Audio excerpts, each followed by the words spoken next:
Amém? Nós fomos semana passada até Josué, capítulo 4, verso 13. Vamos fazer uma leitura rápida, 1 ao 13. Josué, capítulo 4. Nós vamos ler do 1 ao 13, do 13 em diante a gente continua de onde nós paramos.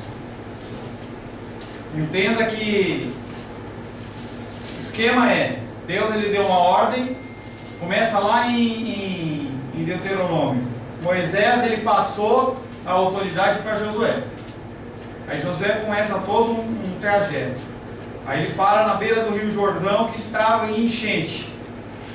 Manda 2 espias para verificar como que é Jericó.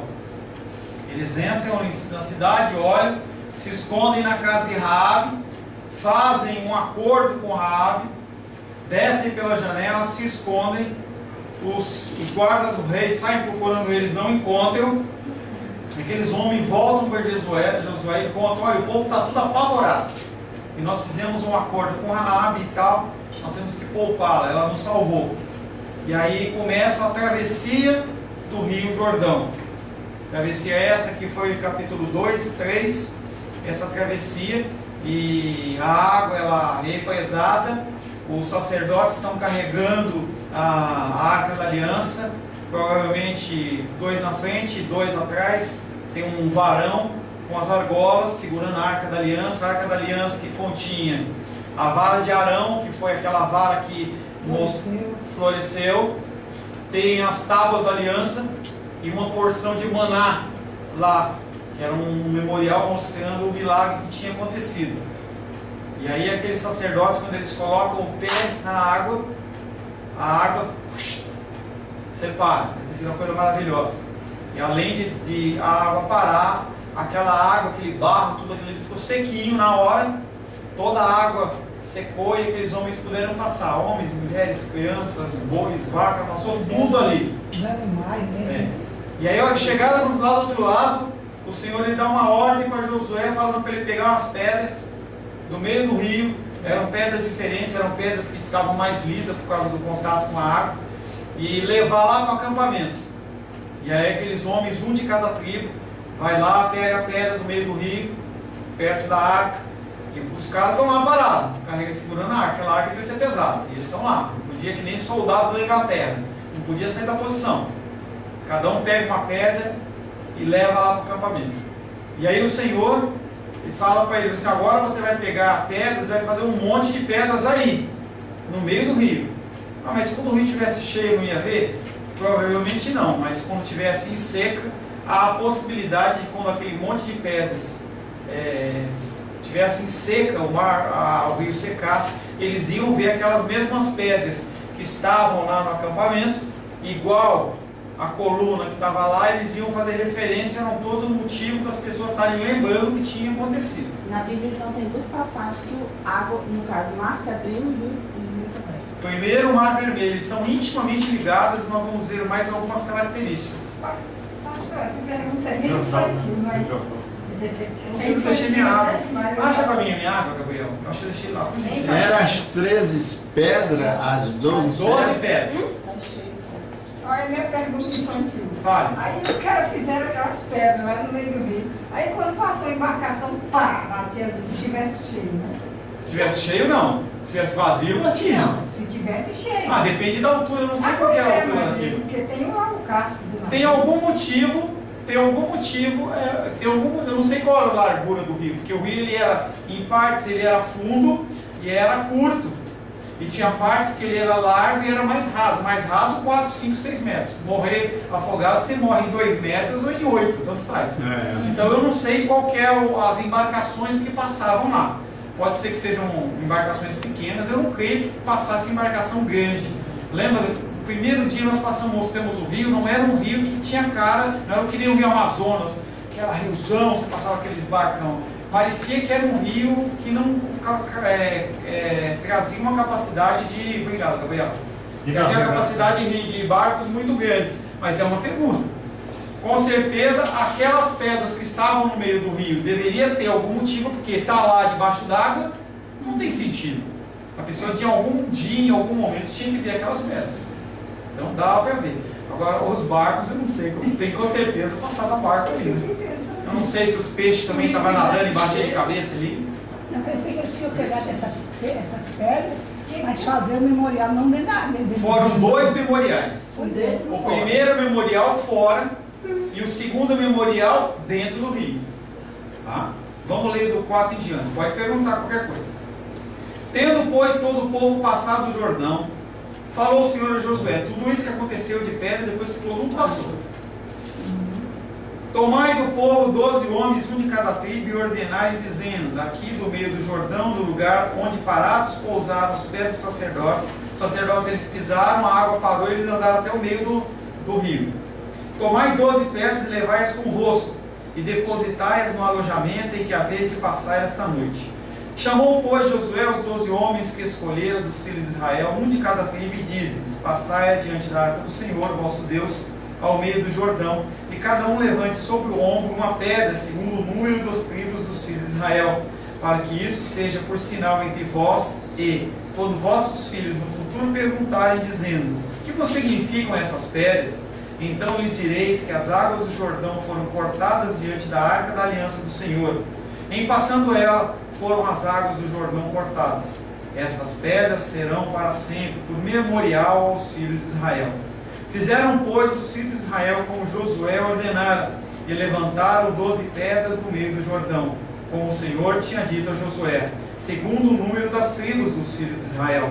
E levaram-nas consigo ao alojamento e as depositaram ali. Não, esse é o primeiro memorial.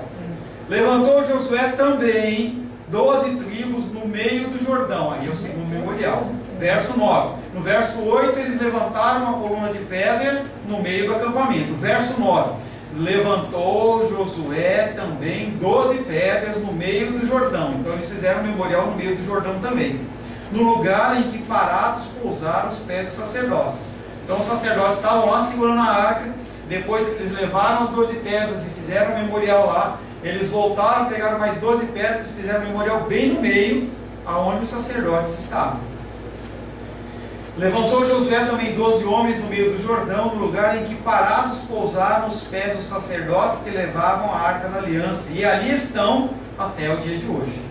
Não bateu nenhum barco. Porque os sacerdotes... Nem a água levou. Porque os sacerdotes... E aí quando fala até o dia de hoje, está falando até o dia que foi escrito o livro. Que não foi naquele momento. O Josué, ele foi escrevendo o livro durante a vida dele. Não quer dizer que ele corria lá e acabou de passar o Jordão e ele foi anotar. Não, passou um tempo. Por isso que ele fala até os dias de hoje. Porque os sacerdotes que levavam... Qual versículo aí, pastor? Eu estou no 9, vou passar para o 10 agora. 4 e 10. Porque os sacerdotes que levavam a arca haviam parado no meio do Jordão em pé, até que se cumpriu tudo quanto o Senhor, por intermédio de Moisés, ordenara a Josué, falasse ao povo, e o povo se apressou e passou. Tendo passado todo o povo, então passou a arca do Senhor e os sacerdotes à vista de todo o povo. Passaram os filhos de Ruben, os filhos de Gad e a meia tribo de Manassés. E nós falamos na semana passada que esse grupo passa à frente, porque foi aquele grupo que negociou com Moisés de ter as terras dele do outro lado do Jordão, que era bom para gado, era bom para agricultura. Eles pediram para Moisés que eles queriam ficar lá. No momento inicial eles acharam ruim, mas aí eles consultaram Deus e Deus falou: não tem problema, contanto que eles só tomem posse da terra deles quando todo mundo toma posse da terra deles. Então eles serão os últimos. E eles falaram: beleza. Então passaram os filhos de Ruben, os filhos de Gad, meio tribo de Manassés, armados na frente dos filhos de Israel, como Moisés lhes tinha dito.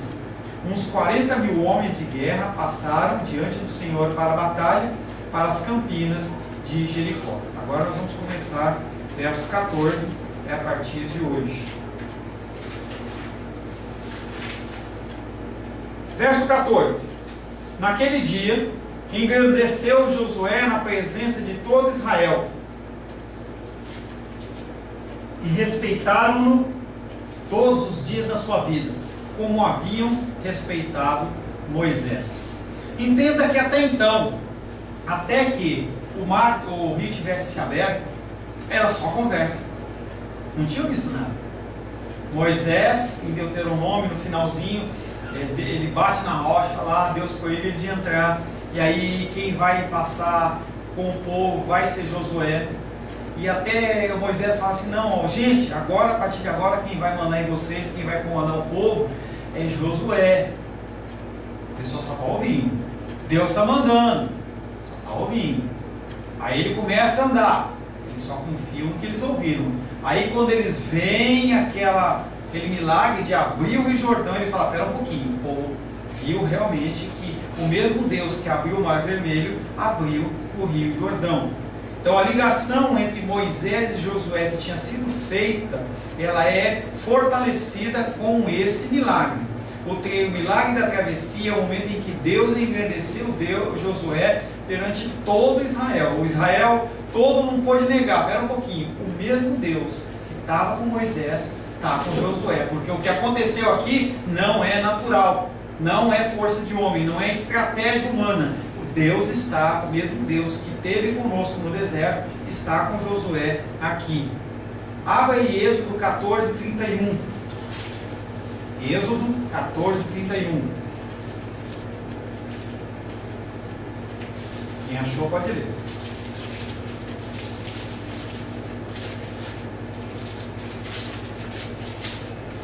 E viu Israel o grande poder. 14, 31. E viu Israel o grande poder que o Senhor exercitara contra os egípcios. Arrancarei a minha espada. Não. Você pulou uma... E viu Israel o grande poder que o Senhor exerceu contra os egípcios. Ao Senhor, e confiou no Senhor e em Moisés, seu servo. Nessa época, quando ele estava executando o juízo contra os egípcios, fala... e viu Israel o grande poder. O homem, ele acredita. O que aconteceu aí? Você leu o pedaço de Ele leu o pedaço, foi lá para o versículo 15. Eita. Capítulo 15, versículo 10. É profético, hein? O povo ele só acreditou em Moisés porque até então Moisés só estava falando também. Quando Deus começa a executar o juízo sobre o povo do Egito, aí eles acreditam, que foi esse versículo. E viu Israel o grande poder que o Senhor exercitara contra os egípcios. E a gente pode falar em relação a Josué. E viu Israel o grande poder que o Senhor exercera contra o Rio Jordão. E o povo temeu ao Senhor. E aí o povo seguia Josué, não é porque ele queria, é porque Deus tinha mandado e eles estavam temendo. Espera um pouquinho. Se esse Deus, ele já fez o que ele fez, ele abriu o Jordão e ele está mandando ele seguir Josué, vamos obedecer esse Deus. Josué, assim como Moisés, então, ele é recebido como porta-voz autorizado da parte de Deus. Porque até então é fácil. O povo estava só andando. E é fácil fazer isso. E aí eu fico imaginando nossa situação aqui. Por enquanto a gente está caminhando, entendeu? Juntos. A gente está num lugar que a gente não paga aluguel, não paga água e não paga luz. Mas vai haver o tempo, e esse tempo está se aproximando muito rápido da gente ir para um lugar. Em nome de Jesus. E quando isso acontecer, nós vamos ter algumas lutas e algumas dificuldades. Pessoas novas vão vir para o nosso meio. E aí é a hora da gente falar, espera um pouquinho, eu confio em Deus para, entre aspas, seguir o que o pastor Paulo está falando ou não? Nós vamos entrar em dificuldades e conflitos. É normal. Quando um casal casa, eles têm os conflitos deles. Mas depois que vem os filhos, os conflitos aumentam. Não é mesmo, Lindinha? As coisas aumentam. Tem dificuldades. Tem uma série de coisas. A Luísa lançou uma mensagem aqui que eu vi agora. Ela vinha para cá, foi acordar a Sofia. Sofia está com garganta doendo também, que nem a Glenda. Só que a Glenda veio e a Sofia não vem. Chorou e não consegue vir, entendeu? Então as dificuldades elas vão ocorrer. Se não houver uma certeza muito grande no coração de vocês de que Deus está no nosso meio, está agindo através da minha vida, naturalmente as pessoas vão começar a ir uma para cada um para um lado. Mas se a liga, em vez de ser eu, for Deus, a obra vai fortalecer, a obra vai crescer e nós vamos ser prósperos no sentido de crescimento da igreja. Quem pode ligar a nós é apenas Deus. Eu e Sebastião, com a Glenda, nós, com a Rosângela, nós saímos para comer o nosso sushi de vez em quando. A gente tem uma intimidade, entendeu, maior como casal, mas isso não é suficiente para mantê-los junto conosco em relação a grupo. Mas se for de Deus, continua. Foi o que aconteceu com Moisés e é o que aconteceu com Josué também. Josué ele vinha falando e aí a hora que Deus age, opa, Deus está nesse negócio. Verso 15. Disse, pois, o Senhor a Josué: dá ordem aos sacerdotes que levam a arca do testemunho. Deus olhou para os homens lá e falou assim: bom, gente, vamos pegar esse povo e tirar daí, porque chega, né? Disse, pois, o Senhor a Josué: dá ordem aos sacerdotes que levam a arca do testemunho, que subam do Jordão.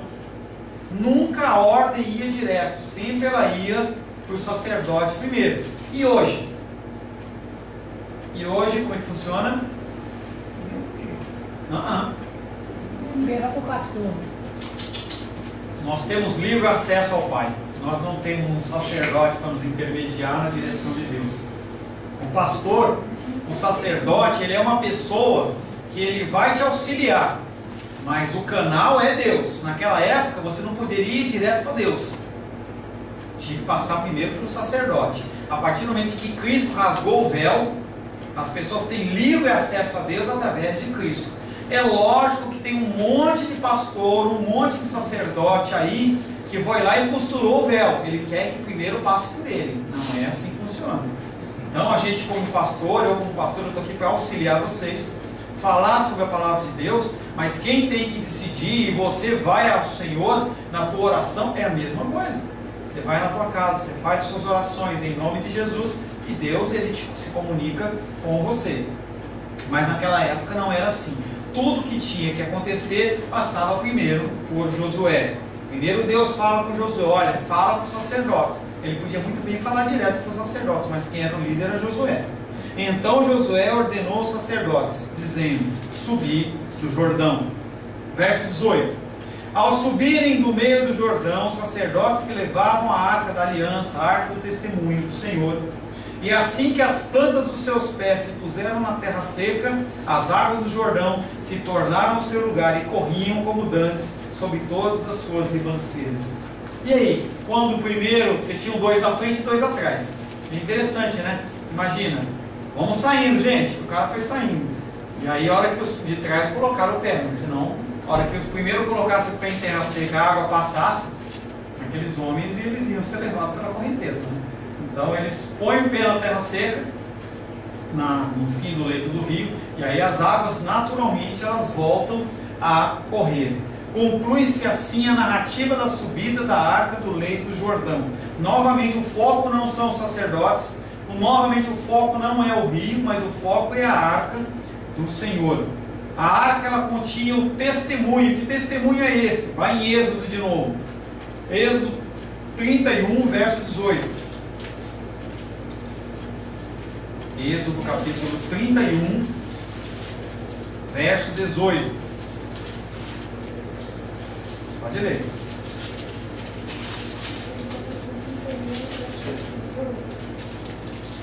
E tendo acabado de falar com ele no monte Sinai, deu a Moisés as duas tábuas do testemunho, tábuas de pedra, escrita pelo dedo de Deus. Então essas tábuas do testemunho, elas estavam dentro da arca. Por que testemunho?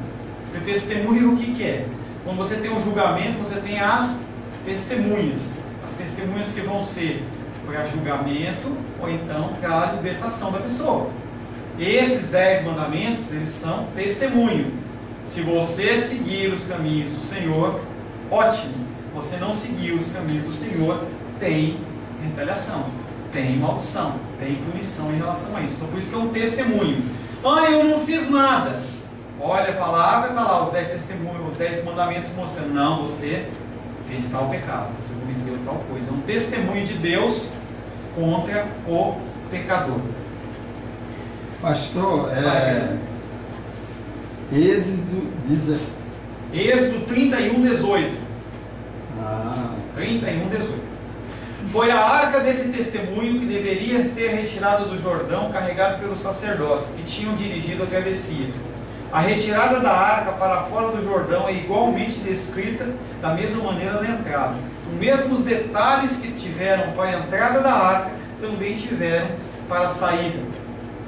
Assim é que Josué, ao receber a ordem divina, ele fala para os sacerdotes saírem dos rios. E quando os sacerdotes saíram do rio, a água voltou. E aí imagina aquela água voltando. Imagina os povos debaixo do Rio Jordão. Será que tinha alguém no rio? Alguém da Caesb lá? Lá não tinha alguém da Caesb. Verso 19. Josué capítulo 4, verso 19. Deus mandou, falou para os sacerdotes, e os sacerdotes seguiram. Subiu, pois, o Jordão, o povo, no dia 10 do primeiro mês. E aí a contagem dos meses deles são diferentes dos nossos, tá?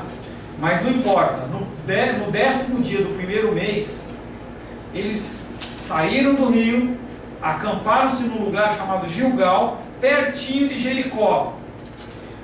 Abre Êxodo 12:3, eu vou mostrar uma semelhança que a Glenda falou do Mar Vermelho.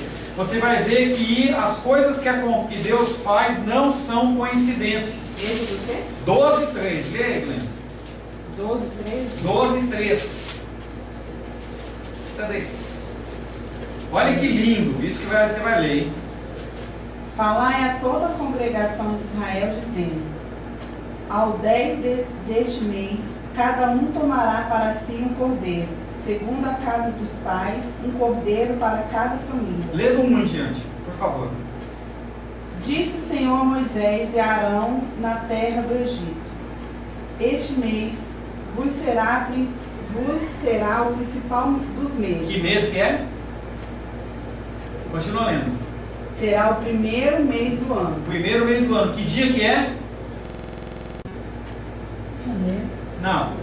Está falando o primeiro mês do ano. Que dia que é? Quando você continua lendo. Falai a toda a congregação de Israel, dizendo: ao 10 desse mês, cada um tomará para si um cordeiro, segundo a casa dos pais, um cordeiro para cada família. Agora olha só. Olha para mim aqui. Quando teve em Êxodo a Páscoa, quando que foi que aconteceu a Páscoa? No 10º dia do primeiro mês. Quando que foi que eles passaram o Rio Jordão? No 10º dia do primeiro mês. Isso não é coincidência. Deus está mostrando para o povo que o milagre lá é aqui. Está falando de lá, quando teve a Páscoa, está falando de arrependimento e salvação. Quando passa o Rio Jordão, está falando sobre arrependimento. Lembra? Batismo com a água, arrependimento. Tudo isso está ligado. Além disso está ligado. Olha, espera um pouquinho. O mesmo Deus que fez o milagre lá atrás na Páscoa, quando teve a morte dos primogênitos e liberou o povo do Egito, também é o mesmo Deus que está com Josué aqui na travessia do rio. Não é coincidência. Não sei se você ficou empolgado como eu fiquei, mas quando eu li isso, eu falei: Deus é muito zeloso. Poderia ser qualquer dia do mês, podia ser qualquer mês do ano, mas Deus escolhe exatamente o momento. A libertação dali daquele povo, do cativeiro egípcio, e ali o início da tomada da posse da terra prometida, que foi a promessa que foi feita lá em Êxodo, quando eles estavam saindo. Ó, nós vamos para uma terra que mana leite e mel. Então, no mesmo mês que foi que aconteceu a Páscoa, acontece o mesmo mês da travessia. O mesmo dia que teve a Páscoa, acontece o mesmo dia a travessia. Não sei se você ficou impactado, mas eu fiquei chocado com isso, quando eu via o zelo do Senhor. A celebração da primeira Páscoa coincide com a celebração da entrada da terra prometida. A cidade de Gilgal era uma cidade onde eles acampavam, não tem nada de especial essa cidade, e eles estavam se acampando ali para se mobilizar para o exército. No capítulo 5 a gente vai ver que vai começar toda uma preparação para no capítulo 6 a gente está vendo a destruição de Jericó.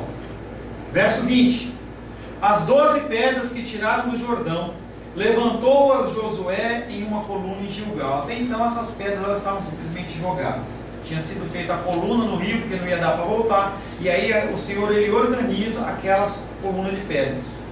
E disse aos filhos de Israel: quando no futuro vossos filhos perguntarem a seus pais, dizendo: que significam estas pedras? Farei saber a vossos filhos, dizendo: Israel passou em seco esse Jordão, porque o Senhor vosso Deus fez secar as águas do rio Jordão diante de vós, até que passasseis, da mesma maneira como o Senhor vosso Deus fez ao mar vermelho, ao qual secou perante nós até que passamos, para que todos os povos da terra conheçam que a mão do Senhor é forte, a fim de que temais ao Senhor vosso Deus todos os dias. O capítulo então ele retorna com a principal coisa. Será que o principal é o povo ter passado? Será que o principal é o milagre? Não, o principal é o cumprimento da palavra do Senhor. O principal é a vontade do Senhor sendo cumprida. O capítulo retorna agora ao tema principal, com o relato de que as 12 pedras que eles tinham tirado do Jordão, elas iam servir de monumento para aquelas pessoas. Quem que deveria falar? Os pais. Os pais iam falar assim: olha, levar os filhos, eles tinham esse costume, mostra que, olha, está vendo essa coluna de pedra? Essa coluna de pedra é porque aconteceu isso, isso e isso. O fato de registrar pela segunda vez a resposta mostra a urgência não, a importância. Ele já tinha falado isso e ele volta a falar. Toda vez que na palavra de Deus você vê uma chamada de atenção repetida, seguida, é porque aquilo é muito importante.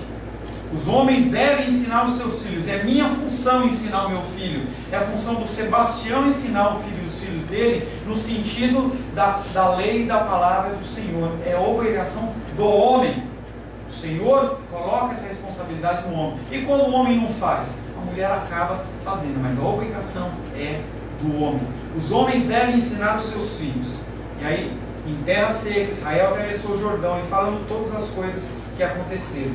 A passagem tem que apresentar uma identificação entre Israel dos dias de Josué e Israel dos últimos dias. As pessoas elas têm que entender, independente da geração, do ano, que aquilo é uma coisa que representa não só o povo de Israel na época de Josué, mas representa todo mundo, inclusive nós, como Israel de Deus. Nós somos feitos através de Cristo, Israel de Deus, nação santa, povo escolhido, resgatado por Deus. Nós somos escolhidos pelo Senhor, e isso vem também sobre as nossas vidas.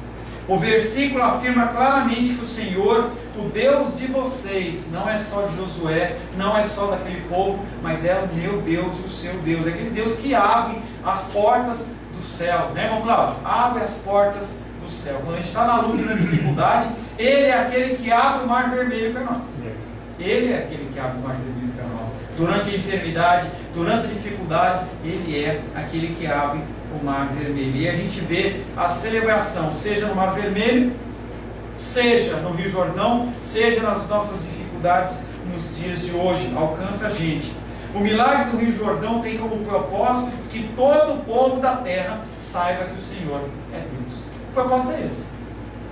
Porque quando teve as pragas no Egito, você lembra que teve 10 pragas no Egito, mas Deus podia ter congelado todo mundo, ou amolecido o coração do faraó, mas aí as pessoas não tinham temor do povo de Israel. Não ia ter temor. Então o Senhor ele tinha que se fazer conhecido. Números, capítulo 14, verso 13 a 16. Números 14.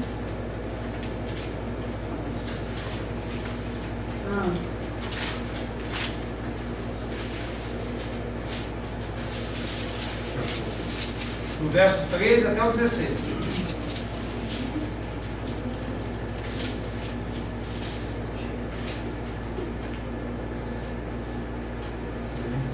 Alguém achou, não? Disse Moisés ao Senhor: assim os egípcios ouvirão, porquanto com a tua força fizeste subir este povo do meio deles. E dirão aos moradores desta terra, que ouviram, que tu, ó Senhor, estás no meio deste povo, que face a face,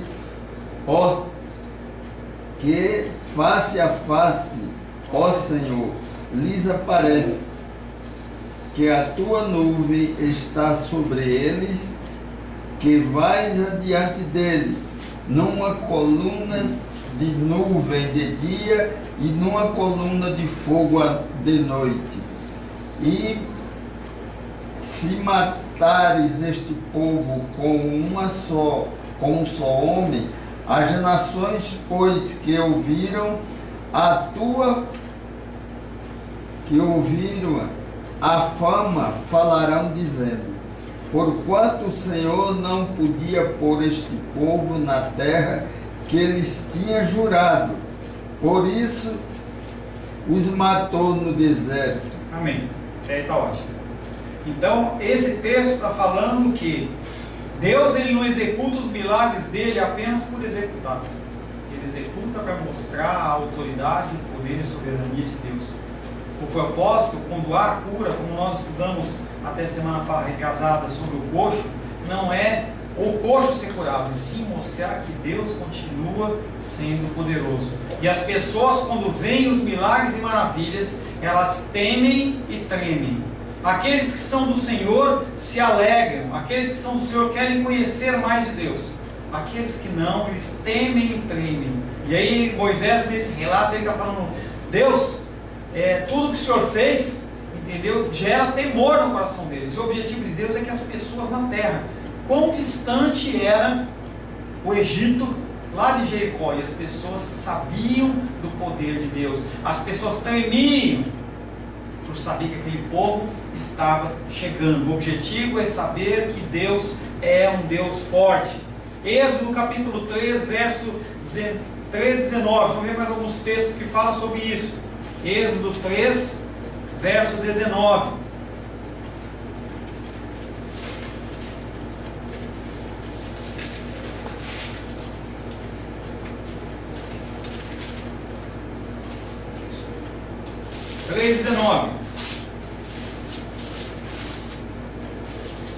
Vamos. Eu sei, porém, que o rei do Egito não os deixará ir se não for obrigado por mão forte. Eu sei, porém, que o rei do Egito não vos deixará ir se não for obrigado por mão forte, mostrando a mão forte do Senhor, os milagres que aconteceram no Egito, para mostrar a mão forte do Senhor. Deuteronômio 6:21.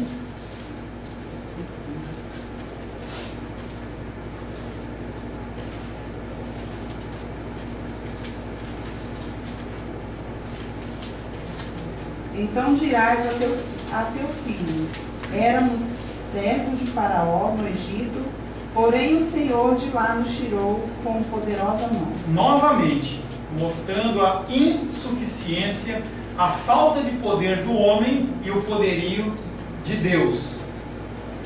Quando entre as nações houver o reconhecimento de que a mão do Senhor é forte, Israel também temerá o Senhor. Quando os homens, engraçado, em vez do povo de Israel temer, porque está vendo, eles só vão temer quando ele vê os outros temerem.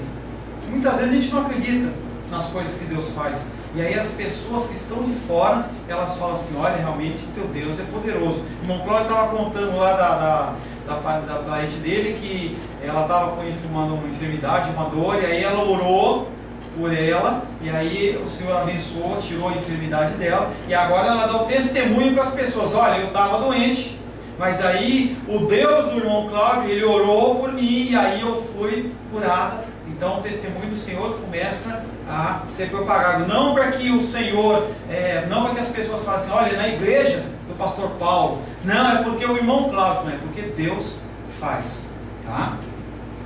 Israel também temerá o Senhor, o Deus do Antigo Testamento, um Deus de temor, e esse temor, ele não é um temor servil, não é um temor de medo.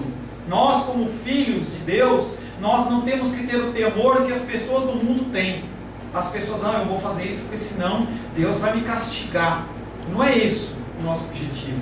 Nosso objetivo é adorar o Senhor na beleza da tua santidade, na beleza da sua glória, pelas coisas que Ele fez, pelo que Ele é. E aí o testemunho que nós damos, ele leva a isso. Salmos 130, verso 4. Salmos 130, verso 4.